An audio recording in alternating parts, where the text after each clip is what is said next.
Hello and welcome to The Sleepy Why. This is our cozy corner of the internet where we dive deep into life's most fascinating questions while preparing our minds for restful sleep.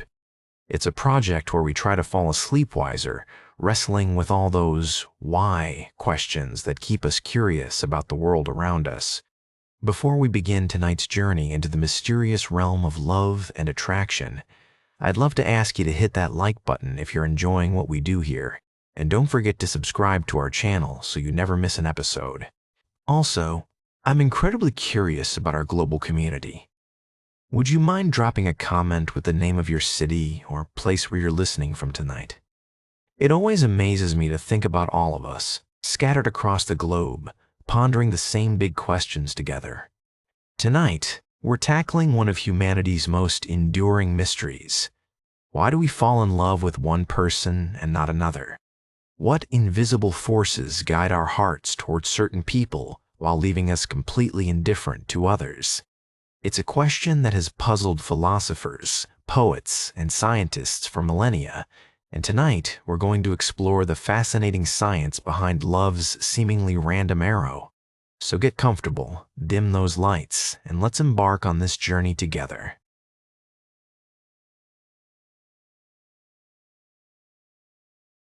Chapter 1. The Mystery of Attraction. The place is buzzing with dozens of people. Students hunched over laptops, business professionals grabbing their morning fuel, elderly couples sharing pastries. You scan the room, and suddenly your eyes lock with someone across the cafe. Time seems to slow down. Your heart skips a beat. There's something about this person that draws you in like a magnet. But here's the puzzling part. There were 30 other people in that coffee shop. Some were objectively more conventionally attractive. Others shared more obvious interests with you. Maybe they were reading the same book you love, or wearing a shirt from your favorite band. Yet none of them made your pulse race the way this one stranger did. This scenario plays out millions of times every day around the world. Love, it seems, is delightfully unpredictable. It doesn't follow the logical rules we might expect. It doesn't always choose the most beautiful, the most successful, or even the most compatible person in the room. Instead, it operates according to a complex interplay of biological, psychological, and social factors that scientists are only beginning to understand. The ancient Greeks had a word for this inexplicable pull we feel towards certain people: eros, the passionate, almost irrational love that strikes like lightning. But unlike the Greeks, who attributed this phenomenon to the whims of gods and goddesses, we now know that there's actually a sophisticated biological and psychological machinery working behind the scenes. Think about some of the most famous love stories in history and popular culture. Romeo didn't fall for every pretty girl in Verona. He fell specifically for Juliet. Elizabeth Bennet could have married the wealthy and handsome Wickham, but instead found herself drawn to the initially disagreeable Mr. Darcy. In the movie, When Harry Met Sally, Harry and Sally spent years as friends before suddenly realizing they were meant for each other. What changed? What invisible switch flipped in their brains? The answer lies in a fascinating web of factors that operate both consciously and unconsciously. Some of these factors are hardwired into our DNA, evolutionary adaptations that helped our ancestors choose mates who would produce healthy offspring. Others are shaped by our personal experiences, our childhood relationships, and the culture we grew up in. Still others are influenced by timing, circumstances, and yes, even something as simple as whether we've had enough sleep or eaten recently. It's like a complex recipe with dozens of ingredients, each one contributing to the final flavor. Remove one ingredient, change the proportions slightly, or alter the cooking time, and you might end up with something completely different. This is why love can feel so random and unpredictable. There are simply too many variables at play for us to consciously track them all. But here's what makes this mystery even more intriguing. The same person who makes your heart race today might have left you completely cold if you'd met them 5 years ago, or even 5 months ago. Our capacity for love isn't fixed. It's constantly evolving based on our experiences, our growth as individuals, and yes, even our hormone levels and brain chemistry at any given moment. So, as we embark on this exploration tonight, remember that we're not just talking about a simple biological process. We're diving into one of the most complex and beautiful aspects of human experience, the mysterious alchemy that transforms two strangers into soulmates, or leaves us wondering, what if, for the rest of our lives? Chapter 2. The Science of First Impressions. Let's start our investigation with that crucial first moment, the split second when you first lay eyes on someone and feel that spark of attraction. Scientists have discovered that this initial moment of connection happens faster than you might think. In fact, it takes just 1/10 of a second for our brains to form a first impression of someone's attractiveness. 1/10 of a second. That's faster than you can blink. It's barely enough time to register that you're looking at another human being, yet somehow, in that microscopic window of time, your brain has already run an incredibly sophisticated analysis and delivered its verdict, attracted or not attracted. This rapid-fire assessment happens in a part of your brain called the amygdala, which is like your brain's security guard. It's constantly scanning for threats, opportunities, and yes, potential mates. When you see someone for the first time, your amygdala doesn't just evaluate whether they're safe or dangerous. It also assesses their potential as a romantic partner. But what exactly is your brain looking for in that split second? Scientists have identified several key factors that influence immediate attraction, and some of them might surprise you. First, there's facial symmetry. Our brains are wired to find symmetrical faces more attractive, and this preference appears to be universal across cultures. Why? Symmetry is often a sign of good genes and healthy development. Think about it from an evolutionary perspective. If someone's face develops symmetrically, it suggests they had good nutrition, weren't affected by diseases or genetic disorders, and generally had favorable conditions during their crucial developmental years. This doesn't mean you need to look like a movie star to be attractive. It just means that subtle symmetries in facial features, how evenly spaced the eyes are, how balanced the features appear, trigger positive responses in our brains.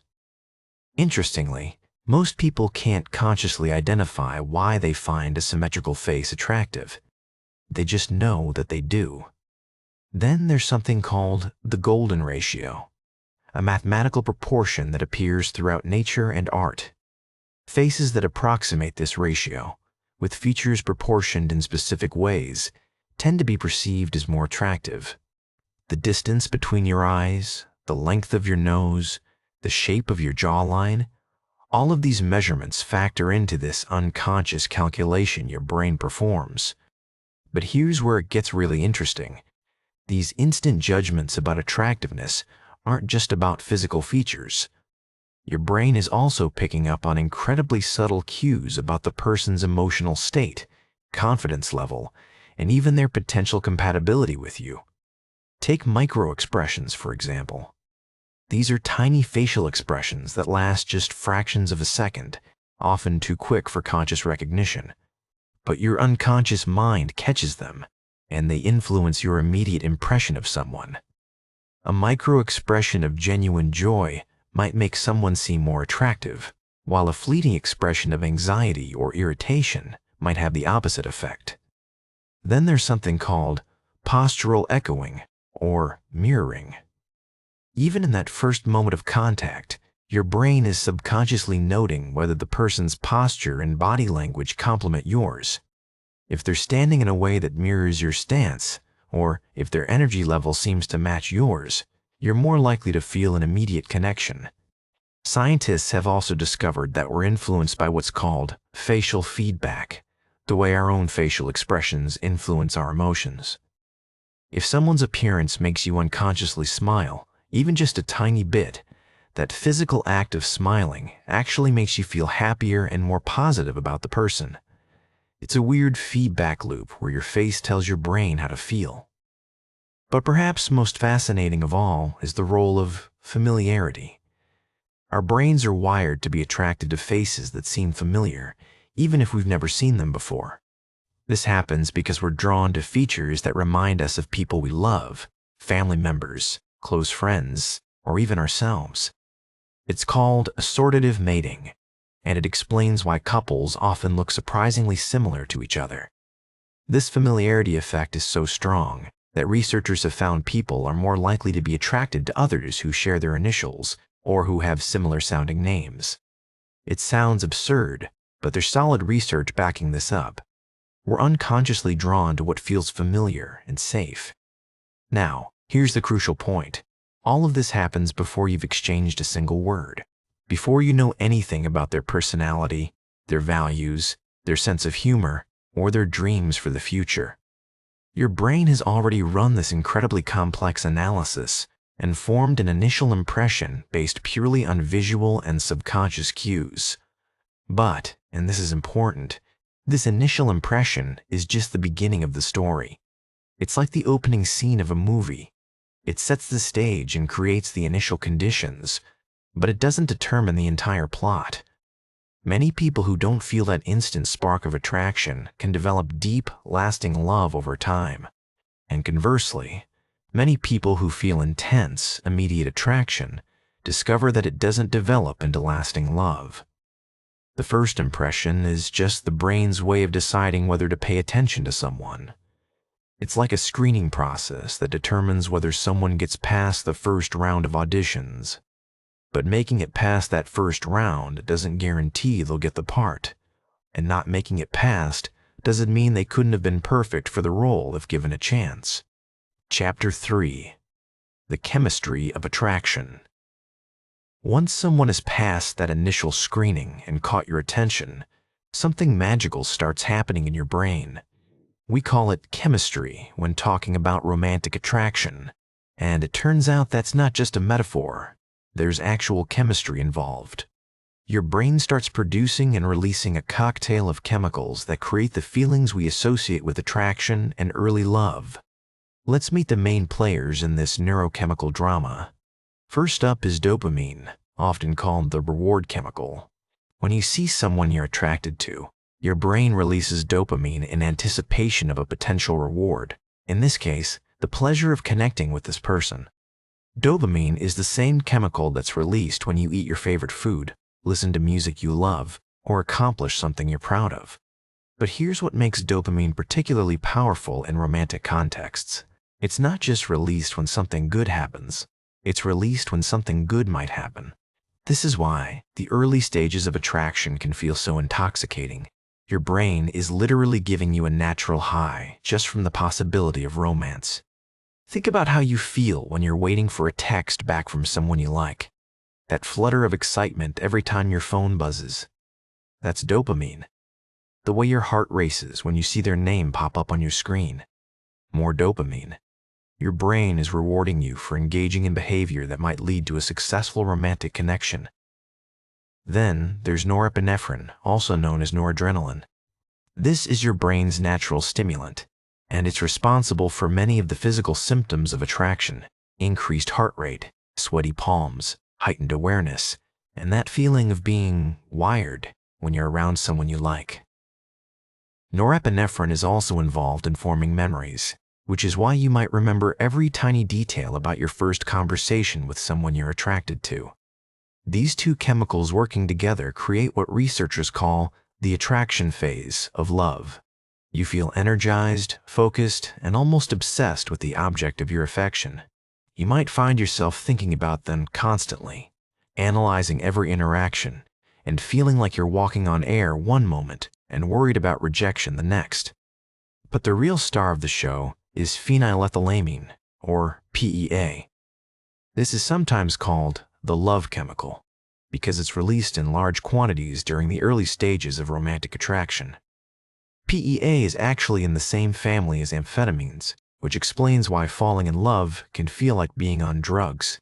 It creates feelings of euphoria, increased energy, and decreased appetite. Sound familiar? Interestingly, PEA is also found in chocolate, which might explain why chocolate is so closely associated with romance. When you're missing someone you love, eating chocolate can actually provide a mild chemical substitute for the feelings of being in love. It's not just marketing. There's real science behind the connection between chocolate and romance. Now, here's where individual differences start to matter. Not everyone's brain produces these chemicals in the same quantities or responds to them in the same way. Some people are naturally more sensitive to dopamine, making them more prone to intense crushes and passionate attractions. Others have different baseline levels of these chemicals, which can influence how they experience romantic attraction. There's also a fascinating genetic component to all of this. Scientists have identified several genes that influence how our brains process these love chemicals. For example, people with certain variations of the dopamine receptor gene tend to be more novelty-seeking and might be more likely to fall in love quickly, but also more likely to lose interest once the initial chemical high wears off. But the chemistry doesn't stop there. As attraction deepens, another chemical enters the picture, oxytocin, often called the bonding hormone. Oxytocin is released during physical contact, holding hands, hugging, kissing, and it creates feelings of attachment and trust. It's the same hormone that helps mothers bond with their babies and that strengthens social connections in general. Here's what's particularly interesting about oxytocin. It's not just about romantic love. It's released during any kind of positive social interaction. This means that spending time with someone in enjoyable activities, even as friends, can increase oxytocin levels and potentially deepen feelings of attraction. It's one reason why friends first. Relationships can be so strong, they're built on a foundation of genuine oxytocin-based bonding. Vasopressin is another key player, particularly in men. This hormone is associated with protective behaviors and long-term commitment. When vasopressin levels are high, men are more likely to be faithful to their partners and more motivated to provide and protect. It's sometimes called the monogamy hormone because of its role, but here's the crucial insight. These chemicals don't just randomly flood your brain when you meet someone attractive. They're released in response to specific triggers, and those triggers are different for different people. What makes one person's brain release a flood of dopamine might leave another person's brain completely unmoved.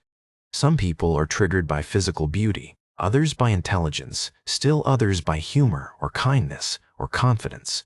Some people need to feel emotionally safe before their brain will release these bonding chemicals, while others are more likely to be triggered by a sense of excitement or even slight danger. This is why what we find attractive is so individual. It's not just about personal preferences. It's about what specifically triggers our brain's reward and bonding systems. And these triggers are shaped by our genetics, our past experiences, our current emotional state, and even our hormonal cycles. For women, attraction can vary significantly based on where they are in their menstrual cycle. During ovulation, when estrogen levels are high, women tend to be more attracted to masculine features and behaviors. During other parts of their cycle, they might be more attracted to signs of kindness and commitment. This doesn't mean women are fickle. It means their brains are responding to different chemical signals at different times. Men's attraction patterns can also fluctuate based on their testosterone levels, which can be influenced by everything from the time of day to their recent achievements to their relationship status. Single men tend to have higher baseline testosterone levels than men in committed relationships, which can influence what they find attractive.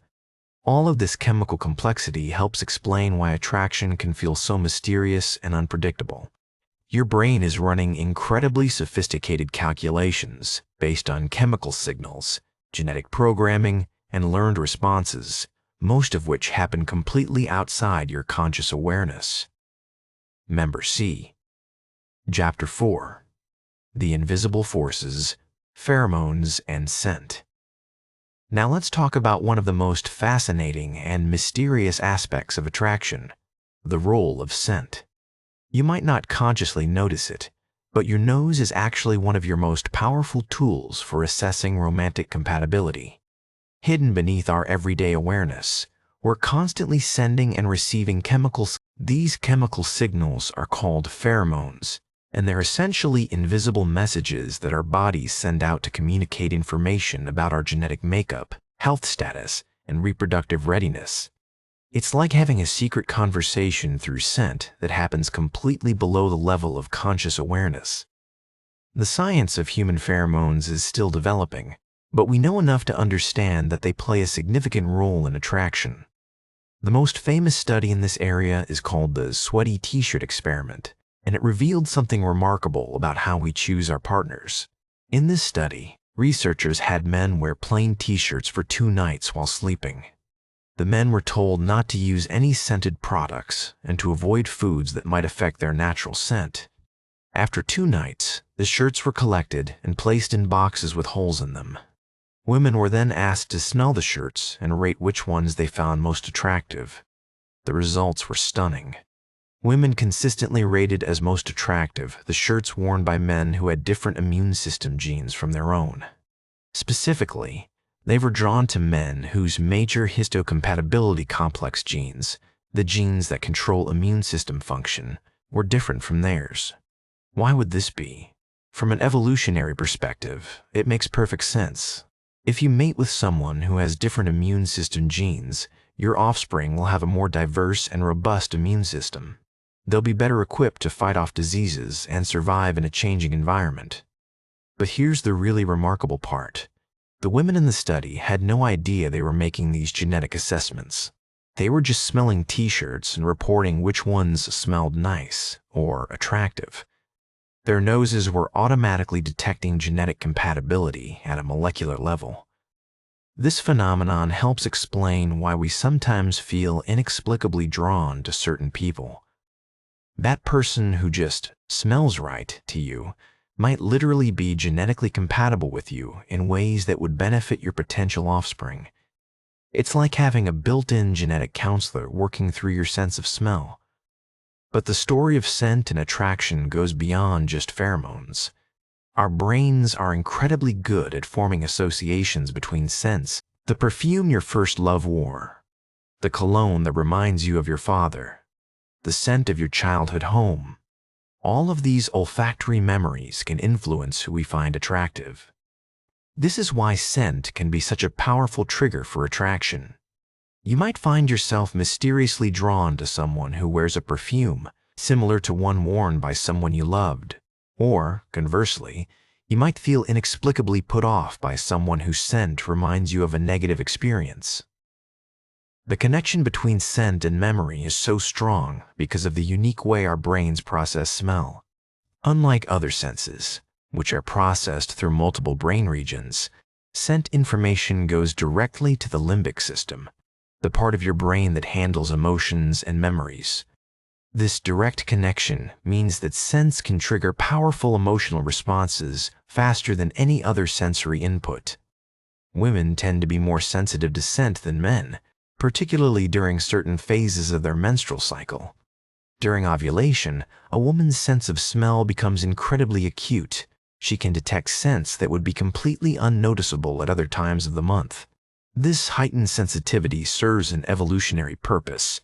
It helps women assess the genetic quality of potential mates when they're most fertile. But men aren't immune to the power of scent either. Men can unconsciously detect when women are ovulating through subtle changes in their scent. Studies have shown that men rate women as more attractive when they're in their fertile phase, even when they can't consciously identify why. There's also fascinating research on how our natural scent changes based on our emotional state. When we're stressed, anxious, or unhappy, our bodies produce different chemical compounds that can make us less attractive to potential partners. Conversely, when we're confident, happy, and relaxed, we produce scents that others find more appealing. This might explain why confidence is so attractive. It's not just about behavior and body language. Confident people might literally smell more attractive to others. It's as if our bodies are broadcasting our emotional state through invisible chemical signals. The role of scent in attraction also helps explain why physical chemistry is so important in romantic relationships. You can have everything in common with someone on paper, shared interests, similar values, compatible life goals. But if their natural scent doesn't appeal to you, it can be difficult to develop deep romantic feelings. This is why online dating, for all its convenience, can sometimes fail to predict real-world chemistry. You can text with someone for weeks, feel like you have a deep connection, and then meet in person only to discover that there's no physical spark. Part of what's missing is the chemical conversation that happens through scent. Interestingly, hormonal birth control can interfere with women's ability to detect genetic compatibility through scent. The pill essentially tricks the body into thinking it's pregnant, which changes scent preferences. Some women find that their attraction to their partner changes when they go on or off hormonal birth control, and this shift in scent perception might be part of the reason. There's also research suggesting that we can become scent blind to our long-term partners. After being with someone for years, we stop consciously noticing their scent. This might be one reason why the initial chemical attraction can fade over time. We're literally not smelling them the same way we did when we first met. But here's something beautiful. While we might stop consciously noticing our partner's scent, we continue to find it comforting and attractive on a subconscious level. This is why wearing your partner's clothing when they're away can be so soothing. You're literally surrounding yourself with their chemical signature. The power of scent in attraction also explains why scent-based gifts, perfumes, colognes, scented candles, are so popular for romantic occasions. We're not just giving someone a pleasant fragrance, we're giving them a way to trigger positive emotional memories and associations. Chapter 5. The Psychology of Attraction. Why we love who we love. While chemistry and biology set the stage for attraction, psychology determines much of who we actually fall in love with. Our minds are constantly filtering potential partners through a complex web of conscious and unconscious preferences, many of which were formed long before we ever went on our first date. Let's start with one of the most powerful psychological forces in attraction, attachment theory. The way we learn to love and be loved as children creates a template that influences our romantic relationships for the rest of our lives. It's like having an internal instruction manual for love that was written when we were too young to even remember. There are 4 main attachment styles, and each one influences what we find attractive in a partner. People with secure attachment, those who had consistent, loving caregivers, tend to be drawn to partners who are emotionally available, trustworthy, and capable of healthy intimacy. They're comfortable with closeness and don't tend to play games in relationships. But people with anxious attachment, those who had inconsistent caregivers, often find themselves attracted to partners who are somewhat unpredictable or emotionally unavailable. This might sound self-destructive, but it makes sense from a psychological perspective. They're unconsciously drawn to relationships that feel familiar, even if that familiarity includes anxiety and uncertainty. Those with avoidant attachment, people who learned early that emotional needs might not be met, often find themselves attracted to partners who don't demand too much emotional intimacy. They might be drawn to people who are independent, self-sufficient, or even slightly distant. And people with disorganized attachment, those who experience trauma or very inconsistent caregiving, might find themselves attracted to partners who trigger both love and fear simultaneously. They might be drawn to intense, passionate relationships that feel both exciting and dangerous. Here's what's particularly interesting. We don't just seek out partners who match our attachment style. Sometimes we're drawn to people who complement our style in ways that feel familiar. An anxiously attached person might be drawn to someone who's avoidant because that dynamic recreates the push-pull tension they experienced in childhood. This doesn't mean we're doomed to repeat our childhood patterns forever. Awareness of these dynamics can help us make more conscious choices about who we're attracted to and why. But it does help explain why we might find ourselves repeatedly drawn to the same type of person, even when that type doesn't seem to be good for us. Another powerful psychological force in attraction is something called the similarity attraction principle.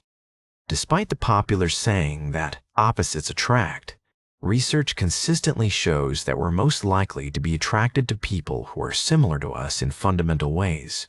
We're drawn to people who share our values, our interests, our backgrounds, and even our level of physical attractiveness. This similarity creates what psychologists call cognitive ease. It's simply easier to be with someone who sees the world the way we do. We don't have to constantly explain ourselves or justify our preferences. There's a comfort in being understood without having to work at it. But here's where it gets more complex.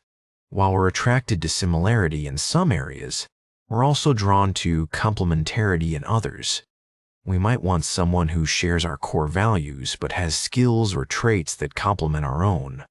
An introverted person might be drawn to someone who's more outgoing, not because they're opposite, but because that person can help them navigate social situations more easily. The key is that these differences need to feel complementary rather than conflicting. If differences create tension or require us to compromise our core values, they're less likely to be attractive. But if they create a sense of completeness or help us become better versions of ourselves, they can be incredibly appealing. Our self-esteem also plays a crucial role in who we find attractive. People with healthy self-esteem tend to be drawn to partners who treat them well and who are capable of reciprocal love. But people with low self-esteem might unconsciously seek out partners who confirm their negative self-image. This is why the advice to love yourself first isn't just feel-good nonsense, it's psychologically sound. When we have a healthy relationship with ourselves, we're more likely to be attracted to people who can love us in healthy ways. When we don't value ourselves, we might be drawn to people who don't value us either.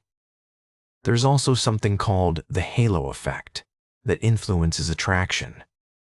When we find someone attractive in one area, we tend to assume they're attractive in other areas too.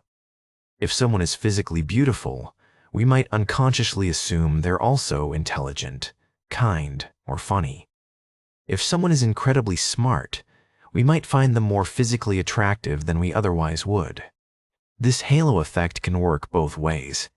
Sometimes it helps us see the best in people and gives relationships a chance to develop.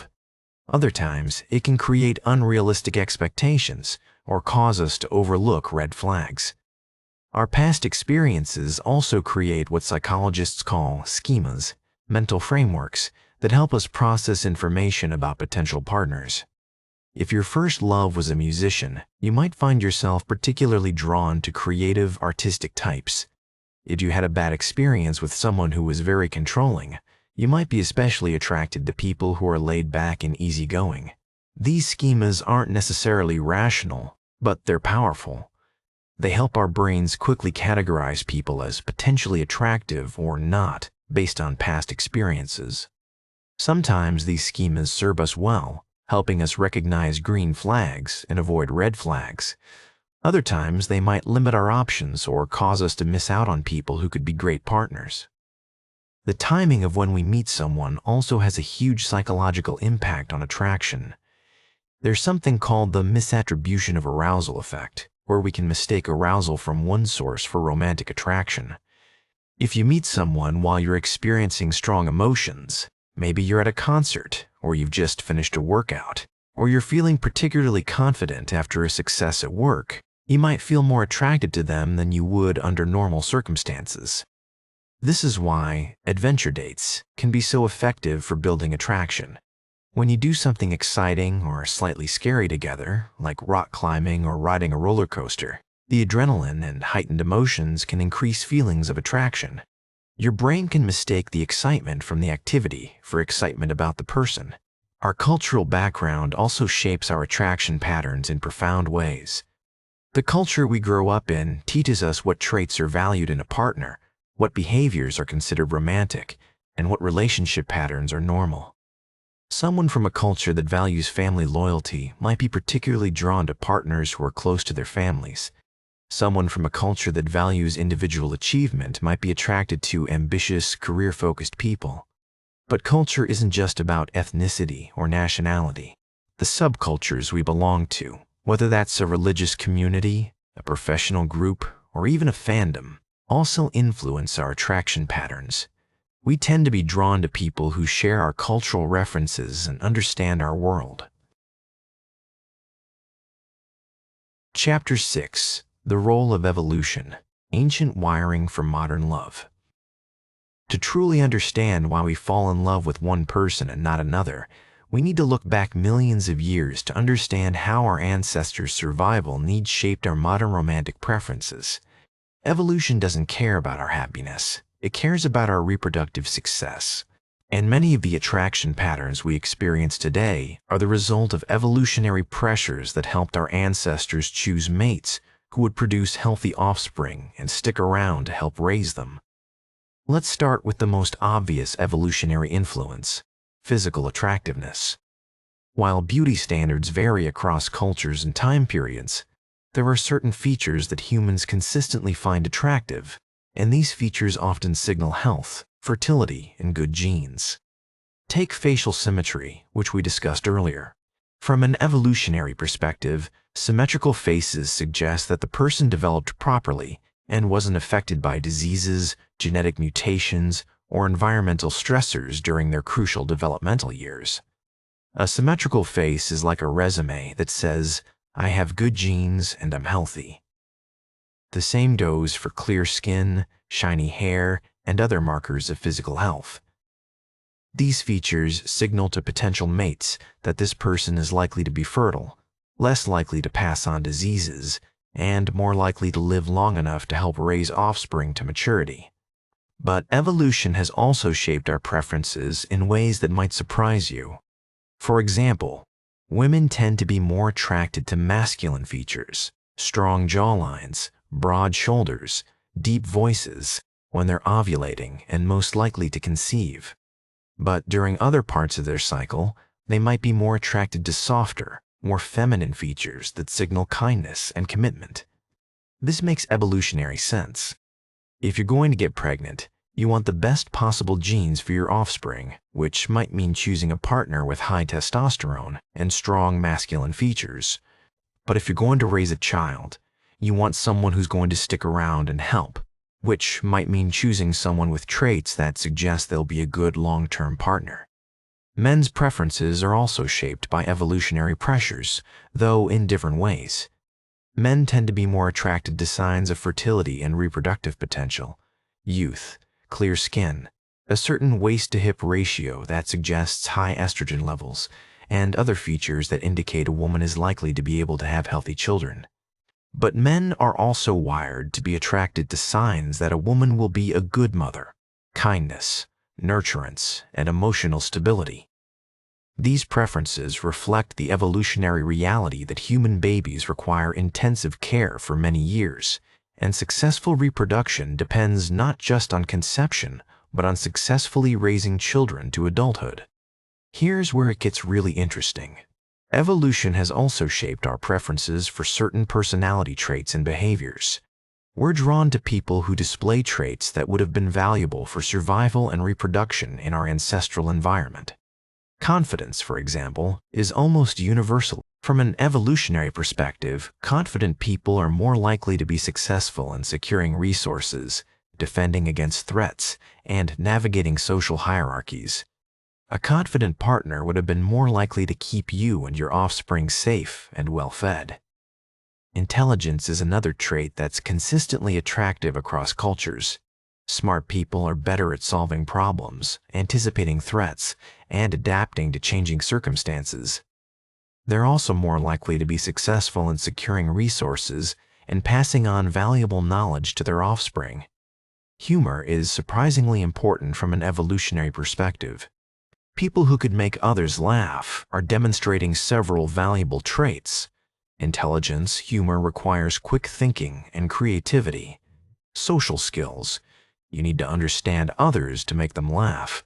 And emotional resilience, people who can find humor in difficult situations are more likely to cope with stress and adversity.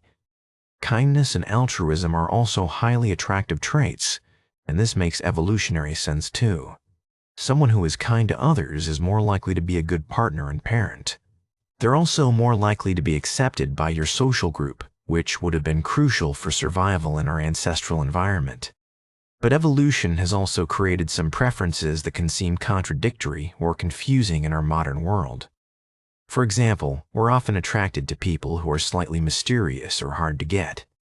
This might seem counterproductive. Wouldn't it be better to be attracted to people who are clearly interested in us? From an evolutionary perspective, though, this makes sense. Someone who is choosy about their partners is signaling that they have high mate value. They can afford to be selective because they have other options. This selectivity suggests that they have good genes, resources, or other traits that make them desirable partners. There's also something called genetic diversity seeking that influences our attraction patterns. We're often drawn to people who are different from us in certain ways, particularly genetic ways, because genetic diversity creates healthier offspring. This is why we might find ourselves attracted to people from different ethnic backgrounds, or people who have different strengths and weaknesses than we do. But evolution has also created preferences for familiarity and similarity, which can seem to contradict the diversity-seeking tendency. We're drawn to people who remind us of our family members, but not too much. There are built-in mechanisms to prevent inbreeding, and who share our values and worldview, and who come from similar backgrounds. The key is that evolution has created a complex balancing act between seeking diversity and seeking similarity. We want partners who are different enough to create genetic diversity, but similar enough to share our values and be compatible long-term partners. This evolutionary programming also helps explain why we have different attraction patterns at different life stages.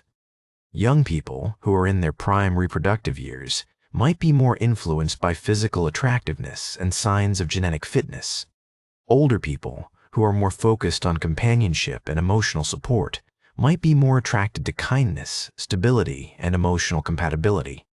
Our evolutionary heritage also influences the timing of attraction. We're more likely to fall in love during certain seasons, spring and summer, when resources are abundant and conditions are favorable for reproduction, at certain times in our lives when we're healthy and emotionally stable, and in certain social contexts when we're surrounded by potential mates and social support. But here's the crucial point. We're not slaves to our evolutionary programming. Understanding these ancient influences can help us make more conscious choices about who we're attracted to and why. If you find yourself repeatedly drawn to partners who are exciting but unreliable, you might be responding to evolutionary cues that value genetic fitness over long-term compatibility. If you're only attracted to people who are similar to you, you might be missing out on the benefits of genetic and cultural diversity. The key is to recognize that these evolutionary influences are just one factor among many that shape our attraction patterns. We can acknowledge them without being controlled by them, and we can make conscious choices about what we value in a partner beyond just our ancient programming. Chapter 7.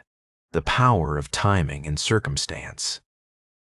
One of the most fascinating aspects of love is how much timing and circumstance influence who we fall for. You could meet your perfect match on paper, but if the timing isn't right, nothing happens. Conversely, you might fall head over heels for someone who wouldn't normally be your type, simply because you met them at exactly the right moment. Let's explore this mysterious element of romantic timing, starting with something psychologists call propinquity effect, the tendency to develop feelings for people we're frequently exposed to. Simply put, we're more likely to fall in love with people we see regularly. This might sound obvious, but the implications are profound. It means that love isn't just about finding the right person. It's about finding the right person at the right time, in the right place, under the right circumstances. The barista you see every morning might gradually become more attractive to you simply because you see them regularly. The colleague you work closely with on a project might suddenly seem appealing in ways you never noticed before. This propinquity effect is so powerful that it can override many other factors. People who wouldn't normally be attracted to each other can develop deep feelings simply through repeated exposure. It's one reason why workplace romances are so common, despite the potential complications. When you spend 40 hours a week with someone, seeing them at their best and worst, sharing challenges and successes, it's natural for feelings to develop. But timing influences attraction in more subtle ways too. Our receptivity to love varies dramatically based on our life circumstances, emotional state, and even our physical condition. When we're stressed, depressed, or dealing with major life changes, we might be completely closed off to romantic possibilities. But when we're happy, confident, and emotionally available, we're much more likely to notice and be attracted to potential partners. There's also something called the readiness principle in psychology. We're most likely to fall in love when we're psychologically ready for a relationship. This readiness isn't just about wanting to be in love. It's about having the emotional capacity, life stability, and mental space to open ourselves to another person. Think about it.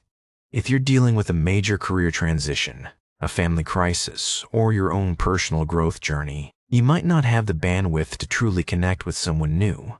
But if you're in a stable, happy place in your life, you're much more likely to be open to love when it appears.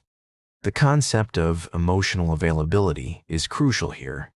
Two people might have incredible chemistry and perfect compatibility, but if one or both of them aren't emotionally available, nothing will happen.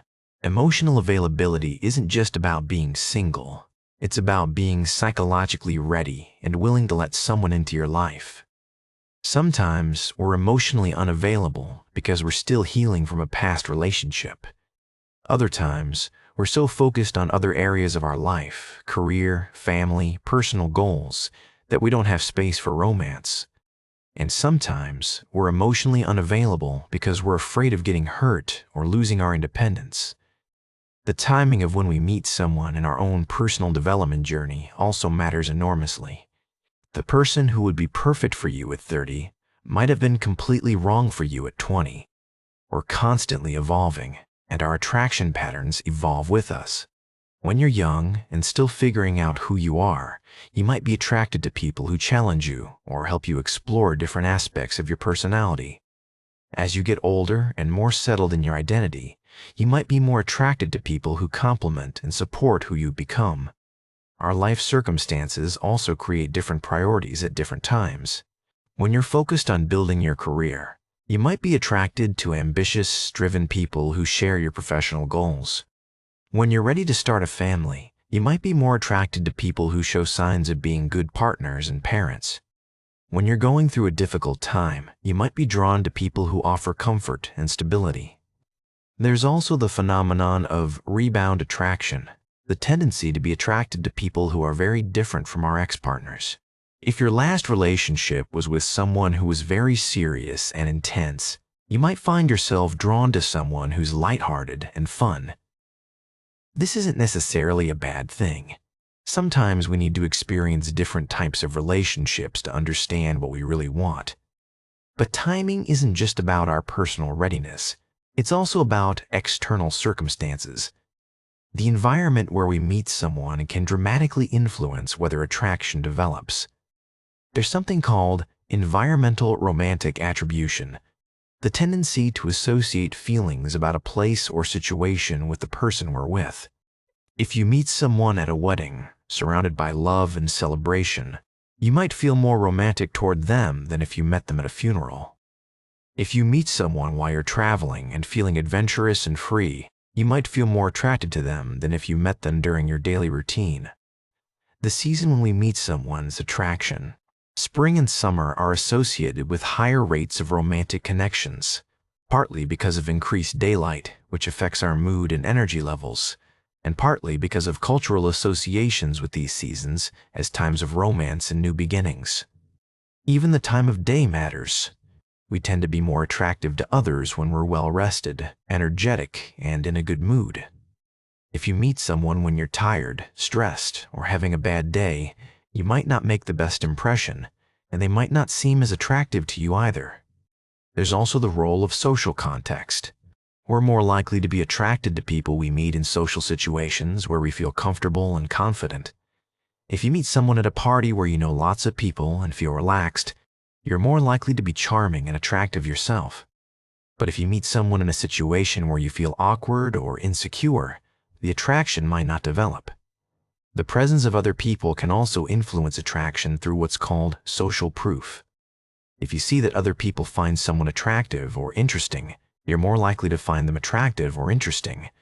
Conversely, if you see that others are unimpressed by someone, you might be less likely to be attracted to them, even if you might have been interested under different circumstances. Competition can also play a role in attraction timing. Sometimes we're more attracted to people when we perceive that others are interested in them too. This scarcity effect can make someone seem more valuable and desirable. But it can also backfire. If someone seems too popular or too hard to get, we might decide they're out of our league and not worth pursuing. The amount of time we have available for romance also influences our attraction patterns. When we have plenty of time and low pressure, we might be more open to developing feelings slowly and naturally. But when we feel time pressure, maybe we're getting older, or all our friends are getting married, or we're about to move to a new city, we might be more likely to rush into attraction with someone who might not be the best match.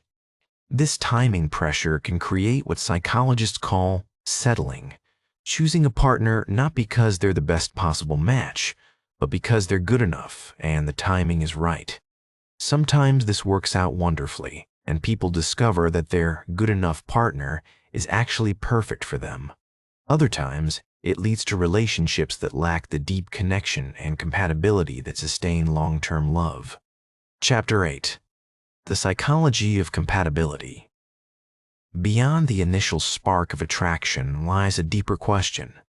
What makes two people truly compatible? Why do some couples who seem perfect on paper struggle to make things work, while others who seem like an unlikely match create beautiful, lasting relationships? Compatibility is like a complex puzzle with many pieces.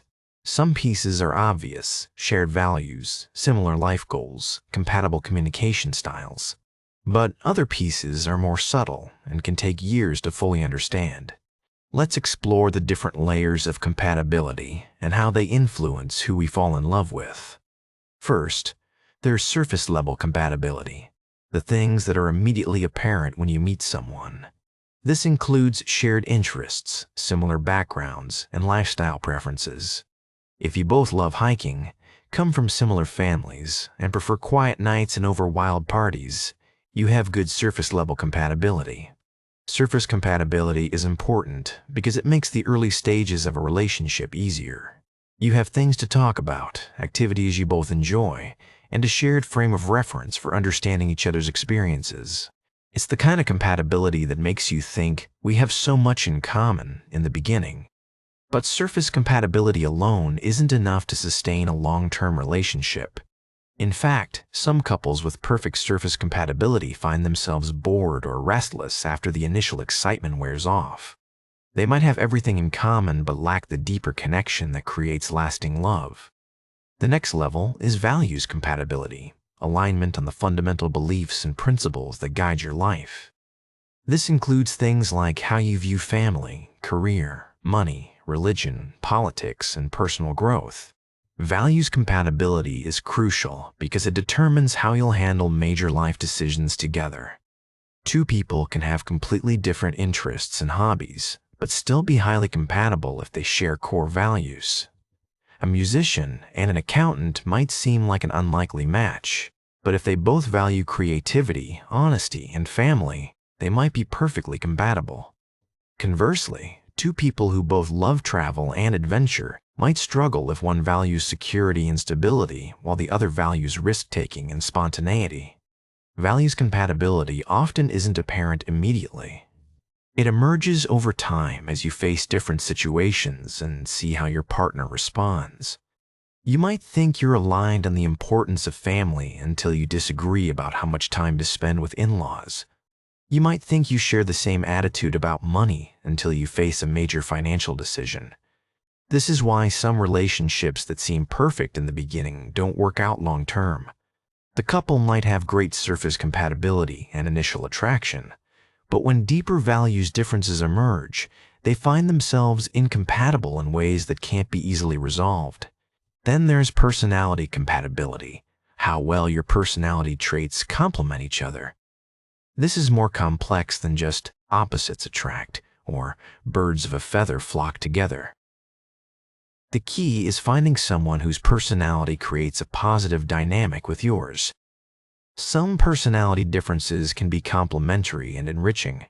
An introverted person might appreciate an extroverted partner who helps them be more social, while the extroverted person might value their partner's ability to create calm, intimate moments. A person who's naturally organized might appreciate a partner who's more spontaneous and helps them be more flexible. But other personality differences can create ongoing tension and conflict. If one person needs lots of social interaction and the other needs lots of alone time, they might struggle to find a balance that works for both. If one person is naturally optimistic and the other is naturally pessimistic, they might find themselves constantly trying to change each other's outlook. The key to personality compatibility is finding someone whose traits complement rather than compete with yours. This requires a lot of self-awareness. You need to understand your own personality patterns and needs before you can assess whether someone else's personality is compatible with yours. There's also emotional compatibility, how well you understand and respond to each other's emotional languages. This includes things like communication styles, conflict resolution approaches, and emotional expressiveness. Some people are naturally emotionally expressive and need partners who can handle and reciprocate that intensity. Others are more reserved and need partners who respect their need for emotional space. Emotional compatibility is often about matching emotional languages. Some people express love through words of affirmation, others through acts of service, physical touch, quality time, or gift-giving. If you and your partner have different love languages, you might feel unloved even when your partner is actually showing love in their own way. The ability to handle conflict together is a crucial aspect of emotional compatibility. Some couples fight passionately and then make up just as passionately. For them, conflict is a way of staying connected and working through issues. Other couples prefer to discuss disagreements calmly and rationally. Neither approach is right or wrong, but partners need to have compatible approaches to conflict for the relationship to work. Then there's what we might call life rhythm compatibility, how well your daily patterns and life rhythms align. This includes things like sleep schedules, work patterns, social needs, and energy levels. If one person is a night owl and the other is an early bird, they might struggle to find time to connect. If one person needs a lot of social stimulation and the other prefers quiet time at home, they might have difficulty finding activities they both enjoy. Life rhythm compatibility becomes more important as relationships develop and couples spend more time together. In the early stages of dating, you might not notice that your partner has completely different energy patterns than you do. But if you move in together, these differences can become sources of ongoing tension. Physical compatibility is another layer that's crucial for romantic relationships. This isn't just about sexual compatibility, though that's important too. It's about how comfortable you are with each other's physical presence, touch preferences, and intimacy needs. Some people are naturally very physically affectionate and need partners who appreciate and reciprocate that physical connection. Others are more physically reserved and need partners who respect their boundaries around touch and personal space. Physical compatibility also includes practical considerations like lifestyle habits that affect health and physical well-being.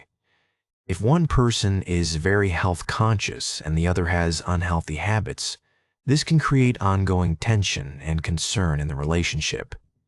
Finally, there's what we might call growth compatibility, how well you support each other's personal development and life.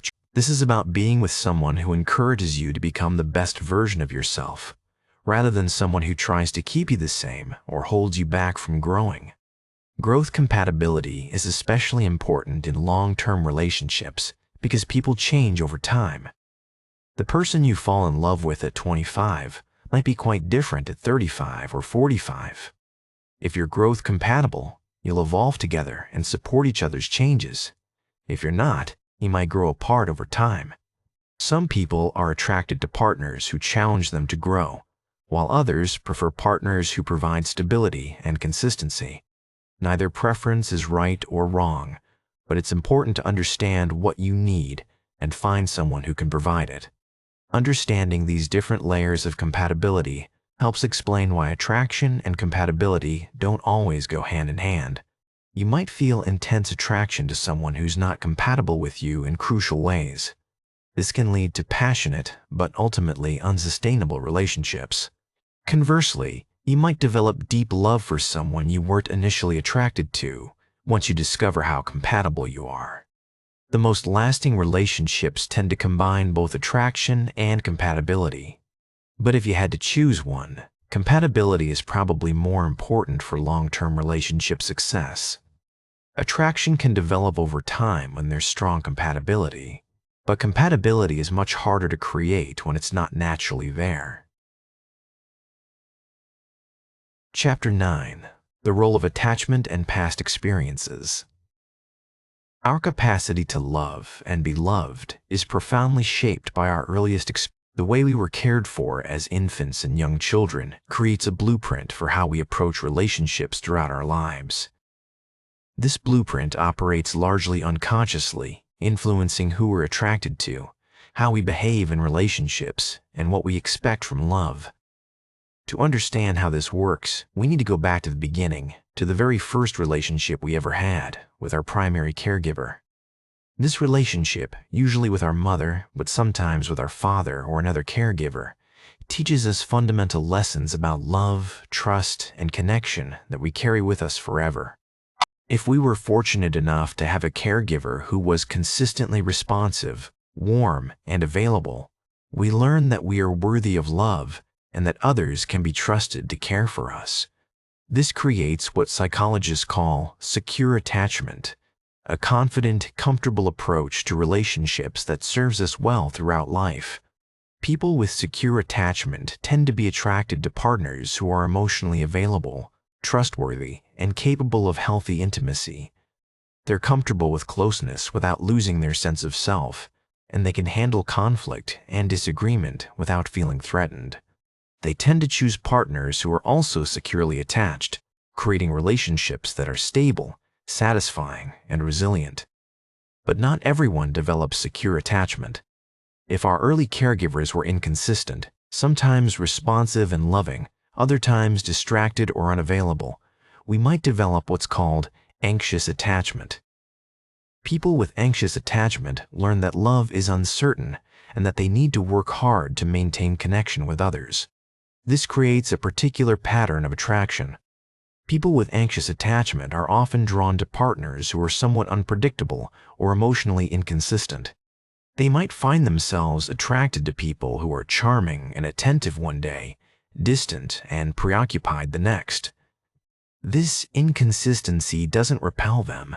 It actually increases their attraction because it feels familiar and activates their attachment system. Someone with anxious attachment might find stable, consistently loving partners boring, or might worry that such partners will eventually leave them. They're often attracted to people who keep them slightly off balance, because that uncertainty triggers their attachment system and makes them feel like they're in love. On the other end of the spectrum, people with avoidant attachment learned early that emotional needs might not be met and that it's safer to rely on yourself than to depend on others.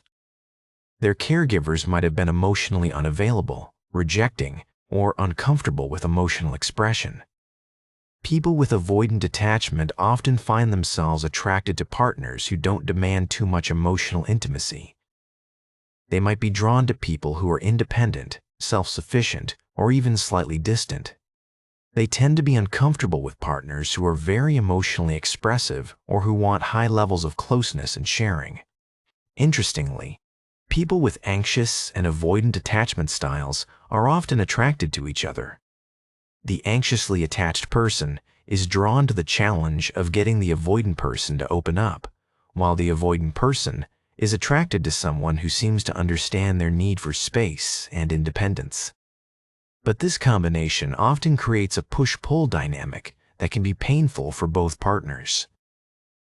The fourth attachment style, disorganized attachment, develops when early caregivers were frightening, abusive, or very inconsistent. People with disorganized attachment often have complicated relationships with love. They desperately want connection, but are also terrified of it. They might be attracted to partners who trigger both love and fear, creating intense but unstable relationships. These attachment patterns help explain why we sometimes find ourselves repeatedly attracted to the same type of person, even when that type doesn't seem to be good for us. We're unconsciously drawn to relationships that feel familiar, even if that familiarity includes anxiety, uncertainty, or emotional distance. But attachment styles aren't just about our early childhood experiences. They're also influenced by our subsequent relationships, particularly our romantic relationships. A person with anxious attachment might become more secure if they have a series of relationships with secure, loving partners. Conversely, someone with secure attachment might become more anxious if they experience betrayal or abandonment in important relationships. Past romantic experiences also create what psychologists call relationship schemas, mental templates that influence how we approach new relationships. If your first serious relationship was with someone who was very controlling, you might be particularly sensitive to signs of controlling behavior in future partners. If you were cheated on in a previous relationship, you might be especially attracted to partners who seem trustworthy and transparent. These schemas can be helpful when they help us recognize red flags and avoid unhealthy relationships. But they can also be limiting when they cause us to reject potentially good partners based on superficial similarities to past partners who hurt us. Trauma also plays a significant role in shaping our attraction patterns. People who have experienced trauma in relationships might be attracted to partners who feel safe and predictable. Others might be drawn to partners who feel exciting or dangerous, perhaps because intensity feels more familiar than calm stability. The timing of when trauma occurs in our lives can also influence our attraction patterns. Trauma that occurs during our formative years, when we're still developing our sense of self and learning how to navigate relationships, tends to have a more profound impact on our attraction patterns than trauma that occurs later in life. Family dynamics also create templates for romantic relationships. If we grew up in a family where love was expressed through conflict and drama, we might be attracted to partners who create similar dynamics. If we grew up in a family where emotions were rarely expressed directly, we might be attracted to partners who communicate in subtle, indirect ways. The relationship between our parents or caregivers often serves as our first model for romantic love. If our parents had a passionate, tumultuous relationship, we might be drawn to similar dynamics. If they had a calm, stable partnership, we might seek the same kind of relationship. Sometimes we're attracted to partners who remind us of the parent we felt closest to. Other times, we're drawn to people who remind us of the parent we had a more complicated relationship with. But we're not doomed to repeat our past patterns forever. Awareness of these influences can help us make more conscious choices about who we're attracted to and why. Understanding our attachment style can help us recognize when we're being drawn to someone for familiar rather than healthy reasons. Therapy and other forms of personal growth can also help us develop more secure attachment patterns over time. When we heal from past traumas and develop a healthier relationship with ourselves, we're more likely to be attracted to partners who can love us in healthy ways. The key insight is that our attraction patterns aren't random or shallow. They're deeply rooted in our psychological development and past experiences. By understanding these patterns, we can begin to make more conscious choices about love, rather than simply being pulled by unconscious forces we don't understand. Chapter 10: The Neuroscience of Love. As we near the end of our journey through the mysteries of attraction and love, let's take a look at what's happening in our brains when we fall in love. Modern neuroscience has given us unprecedented insights into the neural mechanisms of love, revealing that romantic attraction involves specific brain circuits that evolved to help us form pair bonds with potential mates. When you look at someone you're attracted to, multiple brain regions light up simultaneously in a complex dance of neural activity. The first region to activate is the ventral tegmental area, or VTA, which is part of the brain's reward system. This area releases dopamine, creating feelings of pleasure and motivation that make you want to spend more time with this person.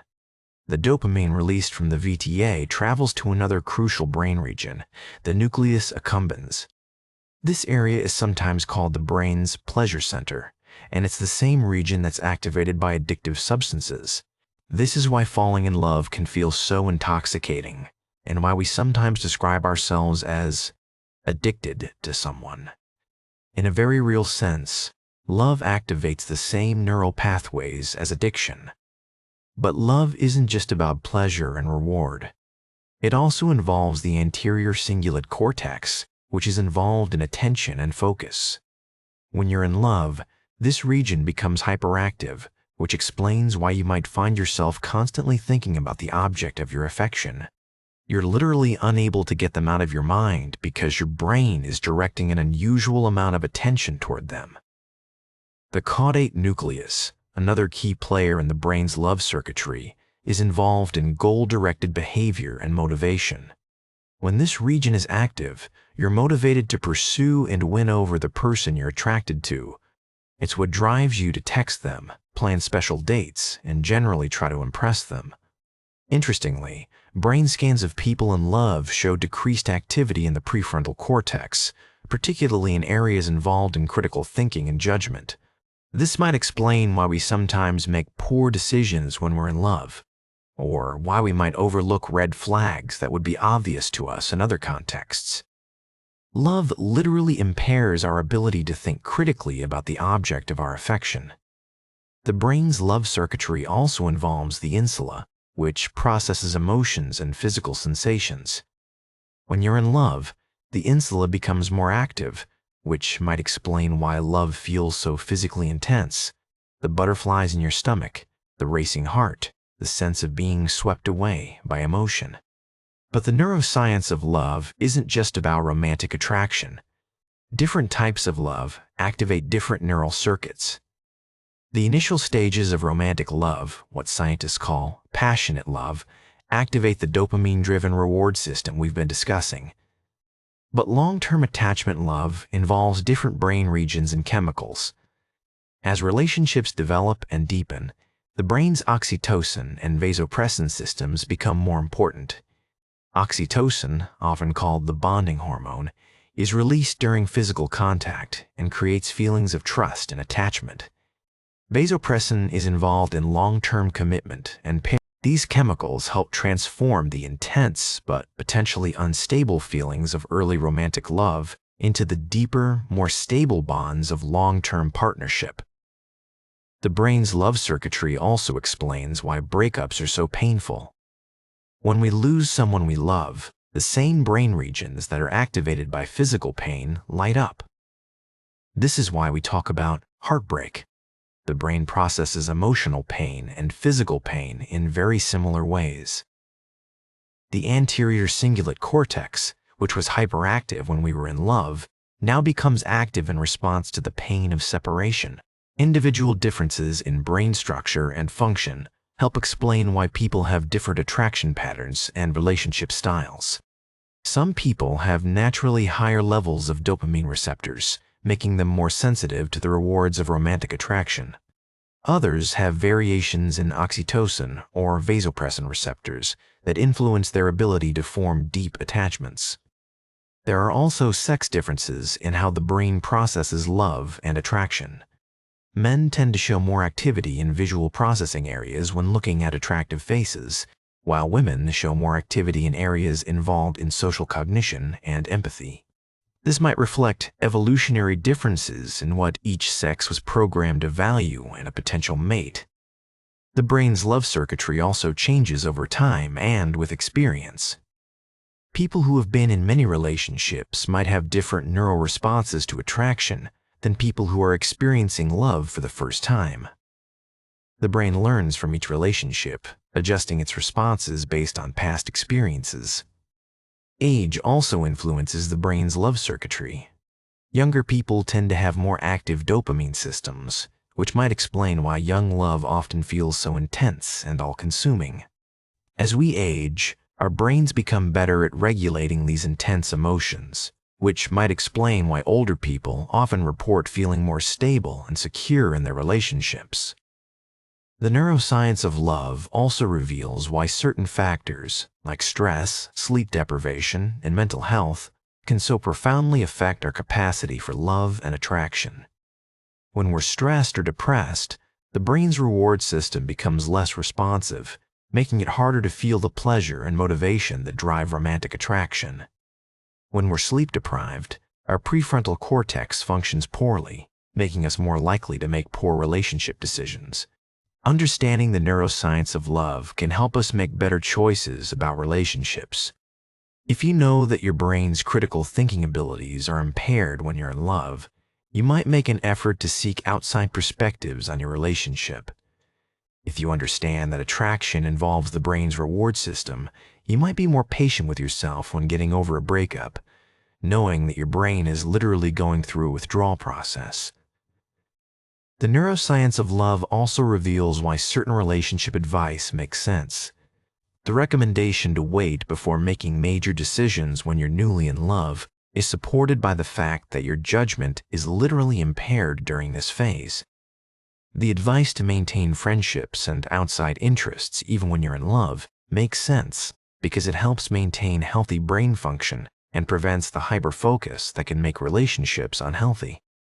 But perhaps most importantly, understanding the neuroscience of love helps us appreciate both the power and the limits of romantic attraction. The intense feelings of early love are real and meaningful, but they're also temporary and not necessarily a good guide for long-term relationship decisions. The deeper, calmer love that develops over time might not feel as exciting, but it's actually based on more stable and mature brain processes. Chapter 11. The mystery continues. As we reach the end of our exploration into why we fall in love with one person and not another, it's worth acknowledging that for all our scientific understanding, love remains beautifully mysterious. We can identify the chemicals, map the brain circuits, and analyze the psychological patterns, but the actual experience of falling in love still feels like magic. And perhaps that's as it should be. Love is one of the most profound human experiences, and reducing it entirely to biological processes would rob it of its wonder and meaning. The science doesn't diminish the beauty of love. It reveals the incredible complexity and sophistication of the systems that make love possible. What we've learned is that falling in love with one person and not another isn't random, but it's also not entirely predictable.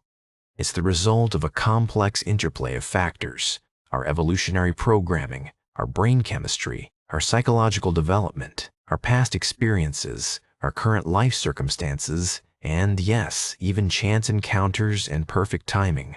Some of these factors we can influence, and some we can't.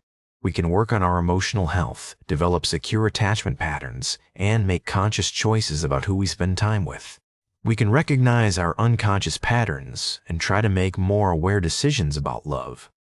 But we can't control our brain chemistry, our evolutionary programming, or the timing of when we meet someone special. This understanding can be both humbling and liberating. It's humbling because it reminds us that we're not entirely in control of who we fall in love with. Despite our best efforts to be rational and logical about love, we're still subject to forces beyond our conscious control. But it's also liberating because it helps us understand that the seemingly random nature of love isn't actually random at all. It's the result of incredibly sophisticated systems working together in ways we're only beginning to understand. Perhaps the most important insight from our journey is that love is both universal and deeply personal. While we all share the same basic biological and psychological systems for love, the specific ways these systems express themselves are unique to each individual. Your particular combination of genes, experiences, and circumstances creates a unique pattern of attraction that's yours alone. This means that there's no universal formula for love, no one-size-fits-all explanation for why we fall in love with particular people. What makes you fall in love with someone might leave another person completely cold, and that's not a flaw in the system, it's a feature. The diversity of human attraction patterns helps ensure that there's someone for everyone, and that the human species continues to thrive through the incredible variety of our connections. It also means that if you haven't found love yet, or if you're struggling to understand your own attraction patterns, you're not broken or defective. You're simply a unique individual with your own particular combination of factors that influence who you're attracted to. Understanding these factors can help you make better choices and create healthier relationships, but it doesn't mean you need to fundamentally change who you are. The science of love also reveals why it's so important to be patient with ourselves and others when it comes to matters of the heart. Love is complex, and it often doesn't follow the timelines or patterns we expect. Someone who seems perfect for us might not be ready for love, or we might not be ready for them. Someone who doesn't seem like our type might gradually become incredibly attractive as we get to know them better. This understanding can help us approach love with both wisdom and openness. We can use our knowledge of attraction patterns to make more conscious choices, while remaining open to the possibility that love might surprise us in ways we don't expect. As we wrap up our journey together tonight, I want to leave you with a few thoughts to ponder as you drift off to sleep. Love is one of the most powerful forces in human life, capable of inspiring great art, driving scientific discovery, and motivating acts of incredible courage and sacrifice. The fact that we can fall in love at all is a testament to the incredible complexity and beauty of the human experience. The next time you find yourself attracted to someone, or wondering why you're not attracted to someone who seems perfect on paper, remember that you're experiencing one of the most sophisticated biological and psychological processes in the natural world. Your brain is running calculations based on millions of years of evolution, your childhood experiences, your current life circumstances, and a host of other factors, all to help you find someone who might be a good partner for you. And if you're currently in love, take a moment to appreciate the incredible complexity of what you're experiencing. The feelings you have aren't just emotions. They're the result of intricate neural networks, carefully calibrated chemical systems, and evolutionary programming that has been refined over millions of years. You're experiencing one of the most beautiful and profound aspects of being human. The mystery of why we fall in love with one person and not another may never be fully solved, and perhaps that's for the best. Some mysteries are meant to be appreciated rather than solved, wondered about rather than fully understood.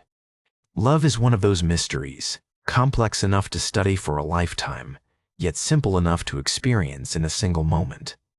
Sweet dreams, and may your journey through love be filled with wonder, wisdom, and the kind of deep connection that makes life meaningful.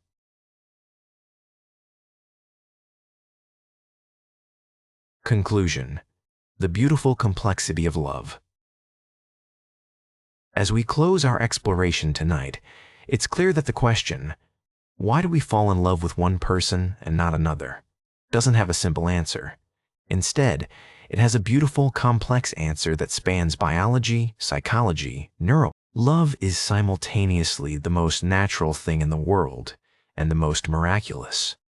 It's driven by ancient evolutionary programming, yet it feels completely modern and personal. It's predictable in its patterns, yet surprising in its specifics.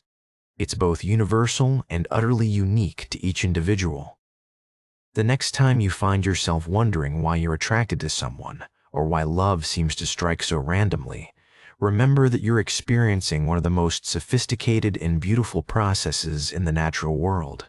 Your heart and your brain are working together in ways that scientists are only beginning to understand, guided by wisdom that has been millions of years in the making. And with that thought, let's allow ourselves to drift off to sleep, a little wiser about the beautiful mystery of love, and a little more appreciative of the incredible complexity of our own hearts and minds. Thank you for joining me on this journey through the sleepy why.